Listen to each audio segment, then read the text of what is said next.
Next topic, velocity of flow.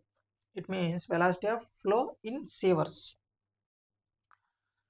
Velocity of flow in the sewer should not be too low and it should not be too high. So మనకు ఈ సీవర్లో ఏదైతే flow velocity ఉంటుందో అది మరీ తక్కువ ఉండకూడదు, అదేవిధంగా మరీ ఎక్కువ కూడా ఉండకూడదు. టూ లో and should not be two high. Velocity of flow in the sewer kept anywhere between self-cleaning velocity to non-souring velocity. So ఈ వెలాసిటీ అంటే ఈ సివర్స్లో ఉండే ఫ్లో యొక్క వెలాసిటీ ఏ విధంగా ఉండాలంటే సెల్ఫ్ క్లీనింగ్ అవ్వాలి. అంటే సెల్ఫ్ క్లీనింగ్ వెలాసిటీ నుంచి నాన్ స్కౌరింగ్ వెలాసిటీ వరకు ఉండాలి.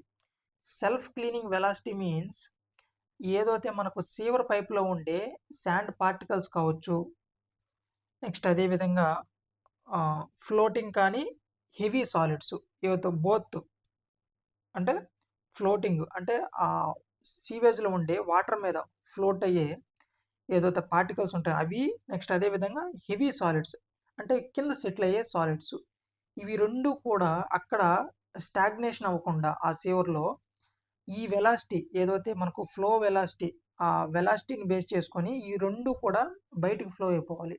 అంటే ఈ గ్రావిటీ ఫోర్స్ని బేస్ చేసుకొని ఈ వెలాసిటీతో. నెక్స్ట్ అదేవిధంగా నాన్ స్కౌరింగ్ వెలాసిటీ అంటే ఇది మినిమం అనమాట. సెల్ఫ్ క్లీనింగ్ వెలాసిటీ మినిమం ఉండాలి.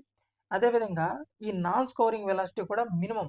ఎలాగంటే ఈ స్కౌరింగ్ మీన్స్ అంటే డ్యామేజ్ చేస్తాయి ఆ సీవర్ పైప్స్ని కావచ్చు, కండక్ట్స్ని కావచ్చు, ఇవి డ్యామేజ్ చేస్తాయి కొంత వెలాసిటీ కంటే ఎక్కువ అయితే.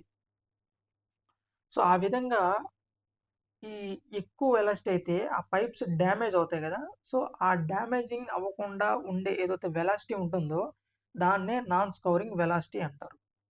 So velocity of flow in saver ఎక్కడి నుంచి అంటే లిమిట్ చూసుకుంటే నాన్ స్కౌరింగ్ వెలాసిటీ నుంచి, అదే సెల్ఫ్ క్లీనింగ్ వెలాసిటీ నుంచి నాన్ స్కౌరింగ్ వెలాసిటీ వరకు మాత్రమే ఉండాలి. ఇది మనకు సేవర్ పైప్స్లో ఉండే ఫ్లో వెలాసిటీ గురించి. ఓకే గైస్, ఈ వీడియో మీకు నచ్చినట్టయితే లైక్ చేయండి, అదేవిధంగా మన ఛానల్ని సబ్స్క్రైబ్ చేయండి. Okay guys, thank for watching.